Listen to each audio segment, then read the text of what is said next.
Hello dear students and friends.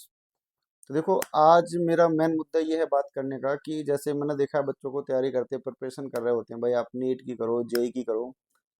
तो actually बहुत सारे बच्चे हैं, उनको करेक्ट गाइडेंस ही नहीं मिल पाता कि हाउ टू प्रिपेयर। ठीक है, पढ़ाई करने आते हैं, लग जाते हैं बेचारे। बहुत से बच्चे तो ऐसे होते हैं, इस बैकग्राउंड से आए हुए होते हैं कि उनको कि घर में ना तो कोई आज तक इंजीनियर बना है ना डॉक्टर बना है, और वही उस घर की मान लीजिए पहली पीढ़ी है, पहले इंसान है जो इंजीनियरिंग डॉक्टर बनना चाहते हैं, तो उसके लिए प्रिपरेशन करने आए हैं।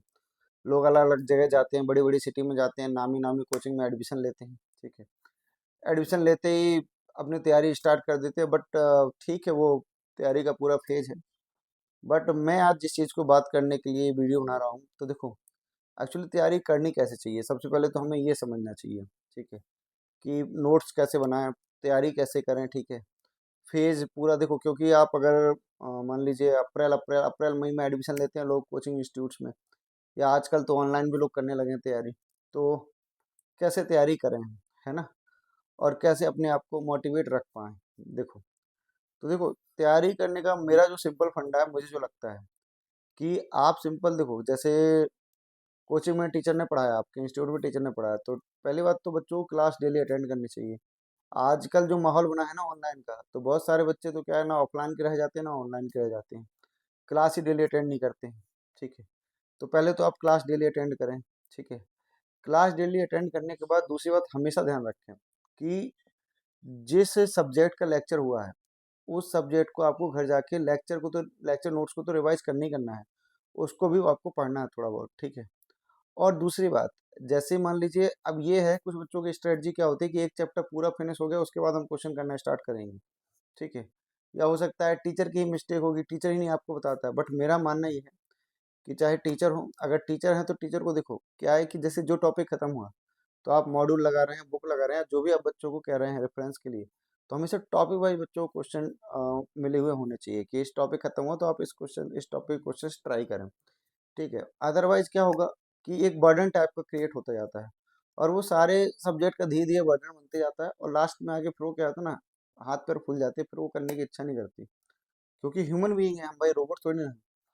तो मेरा जो मानना है कि सबसे पहले जो टॉपिक खत्म हो, जो जैसे मान लीजिए करंट इलेक्ट्रिसिटी चल रहा है, ड्रिफ्ट वेलोसिटी खत्म हो गया, तो उसके क्वेश्चंस लगाओ। या मैकेनिक्स में ग्राफ खत्म हो गया, तो ग्राफ के क्वेश्चंस लगा लो। मतलब डेली आपको प्रैक्टिस करनी है।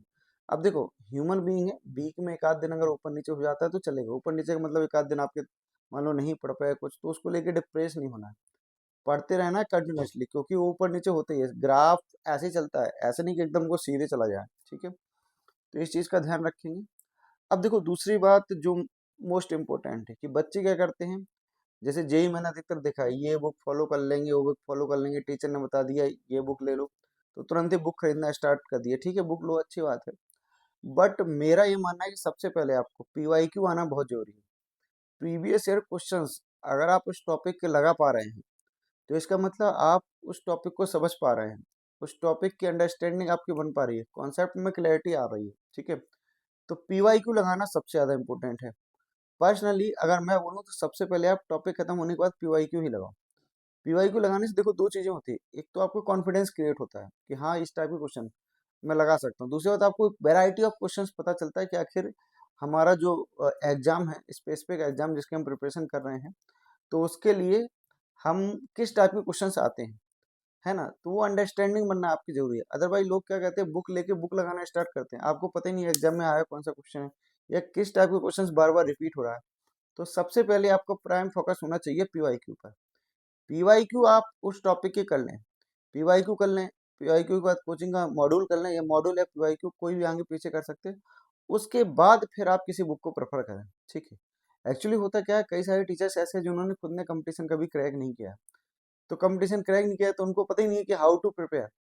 पढ़ाना जानते हो, पढ़ाने में कोई बुराई नहीं है, पढ़ाते ही बहुत अच्छा है। ऐसे बहुत सारे टीचर्स हैं जो आईआईटी से नहीं है, एनआईटी से नहीं, बट लेकिन पढ़ाते बहुत अच्छा है। बट वो ये चीज़ गाइड नहीं कर पाते हैं कि आखिर प्रिपरेशन कैसे करें। देखो, प्रिपरेशन करने के लिए प्रॉपर आपको डिसिप्लिन्ड वे में स्ट्रेटजी फॉलो करनी होती है। Without a proper strategy you can not crack an exam. ठीक है, तो उसके लिए स्ट्रेटजी के लिए आपको पता होना चाहिए कब क्या क्या पढ़ें। भाई पीवाईक्यू लगाई आपने, पीवाईक्यू जो आप लगा लिए, उसके बाद किसी आप बुक को कोई भी बुक लगा लो, फिर देखो फिर मैटर नहीं करता, और बुक के लिए भी आप क्या करो, ऐसी बुक लगाओ जिसमें क्वेश्चन से क्वेश्चन हो, क्योंकि थ्योरी तो आपको पढ़ने की जरूरत होनी नहीं चाहिए। हाँ, अगर टीचर के पढ़ाने के बाद आपको थ्योरी पढ़ने की जरूरत पड़ रही है, इसका मतलब कहीं ना कहीं बेटा दिक्कत है। ठीक है, तो उसके लिए मैं तो ये कहूँगा कि बुक ना फॉलो करके आप टीचर से ही बार बार मिलें, टीचर से ही कॉन्सेप्ट को क्लियर करने की कोशिश करें, क्योंकि अगर आप कॉन्सेप्ट को क्लियर कर पाएंगे तो आप ज़्यादा बेटर अंडरस्टैंडिंग करके उसके क्वेश्चंस लगा पाएंगे।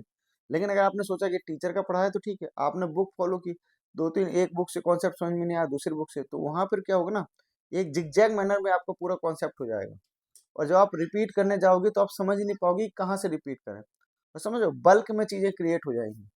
तो इसलिए रिवीजन के लिए भी नोट्स फॉलो करें, पीवाईक्यू लगाएं, पीवाईक्यू लगाएं, मॉड्यूल लगाएं जिस भी कोचिंग का आप लगा रहे हैं, या उसके बाद फिर आप बुक को फॉलो करें। ठीक है, फिर आप बुक लगाएं। ठीक है, तो वो बुक आप कोई भी ले सकते हैं, मैं किसी बुक का पर्टिकुलरली नाम नहीं लूंगा। ठीक है, मेरा तो मानना यही होता है कि सबसे पहले आप पीवाईक्यू लगाएं, कम से कम 3 बार, मिनिमम 3 टाइम्स पीवाईक्यू लगाना हमारे लिए मस्ट है। क्योंकि देखो ना, अगर आप पीवाईक्यू लगाओगे तो आपके माइंड में चीजें सेट होने लगेंगी, है ना, आपके दिमाग में चीजें चलेंगी कि हाँ इस टाइप के क्वेश्चन उस ईयर में आया था, तो आपको कॉन्सेप्ट जल्दी क्लिक करेगा। ठीक है, तो पीवाईक्यू आपके लिए लगाना मतलब ये समझ लो सबसे ज्यादा मस्ट है। पीवाईक्यू को हो सकता है, देखो हो सकता है किसी कोचिंग का आप टेस्ट हो ऊपर नीचे थोड़ा मार्क्स आए, उससे फर्क नहीं पड़ेगा। लेकिन अगर आप पीवाईक्यू आपके सारे दिमाग में सेट है, इसका मतलब आप उस कॉन्सेप्ट को पकड़ पा रहे हैं। मैं आपको सच बताऊं, जितने ही मैंने एग्जाम क्रैक किए, जब तक मैंने पीवाईक्यू नहीं लगा, मेरा खुद का एक्सपीरियंस, मुझसे नहीं हो रहा था कोई भी एग्जाम। जब जब मैंने पीवाईक्यू लगाए, मेरी अंडरस्टैंडिंग बनने लगी और एग्जाम निकलने लगे।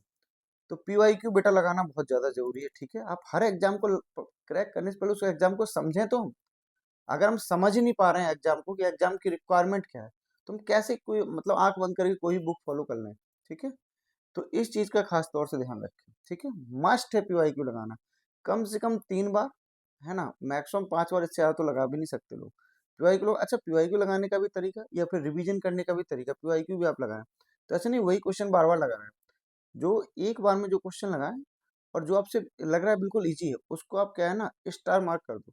मतलब ये क्वेश्चन बिल्कुल इजी है, मैं इस क्वेश्चन को अभी नहीं, मतलब लास्ट में देखूंगा या एग्जाम के पहले देख लूंगा, अदरवाइज मैं उन क्वेश्चंस पे ज्यादा फोकस करूंगा जो मेरे लिए टफ है या मुझे बन नहीं रहा है, या उसके कॉन्सेप्ट में मेरे को क्लैरिटी नहीं है।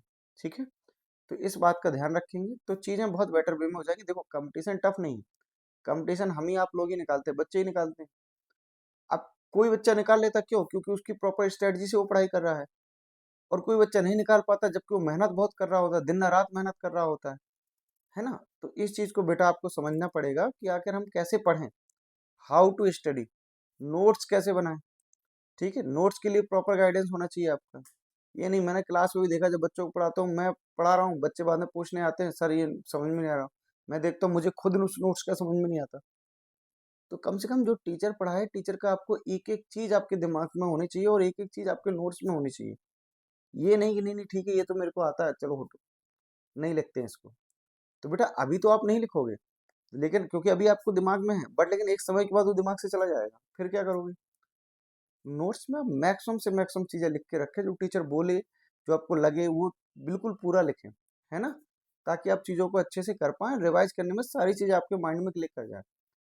सिंपल सी बात है यार, एक बंदे को आप मिलते हो अचानक से, ठीक है, उसका मोबाइल नंबर आपने बोला, उसने आपको याद नहीं हुआ, 2-3 बार बोला आपको याद हो गया, तो 2-3 बार पढ़ेंगे तो हमको ये भी चीज याद जाएंगी। देखो टफ कोई भी टॉपिक नहीं होता, ना ही कोई भी टॉपिक टफ होता है, ना ही कोई भी सब्जेक्ट टफ होता है। डिपेंड ये करता है, जैसे मैं फिजिक्स पढ़ाता हूँ तो मेरे को बायो बायो नहीं मेरे को आती, क्यों, क्योंकि बायो मैंने पढ़ी नहीं, जब पढ़ी थी उस समय आती थी, अब इस समय ध्यान में नहीं है। तो ऐसे ही पढ़ाई का है, आप जो टॉपिक जितनी बार, जो सब्जेक्ट जितनी बार पढ़ोगे उतना ही ज्यादा वो आपको आएगा। ठीक है, तो इस चीज को ध्यान रखें, किसी भी सब्जेक्ट को टफ मान के तैयारी नहीं करेंगे, और एक कंपटीशन है, इसमें रिसर्च नहीं हमें करनी है ना, कंपटीशन बेस्ड स्टडी की जाती है ताकि हमारा कंपटीशन क्रैक हो जाए। ठीक है, तो इस बात का खास तौर से ध्यान रखेंगे। आगे वाले वीडियो में हम और आगे डिस्कस करेंगे बातों को, लेकिन ये जरूर ध्यान रखना बेटा, पीवाईक्यू आपके लिए लगाना मस्ट है, और बाद के लिए नहीं बैठेंगे कि बाद में लगा लेंगे, एक बार जब खत्म हो जाएगा, बाद में कुछ नहीं होता, साथ साथ लगाओगे तो आपके लिए उतना ही इजी होगा। साथ साथ शॉर्ट नोट्स बनाओगे, ठीक है, हर एक चीज साथ साथ करेंगे। ठीक है, तो अभी के लिए इतना ही, नेक्स्ट वीडियो में इसके आगे चर्चा करेंगे। ठीक है, okay, thank you, take care and best of luck.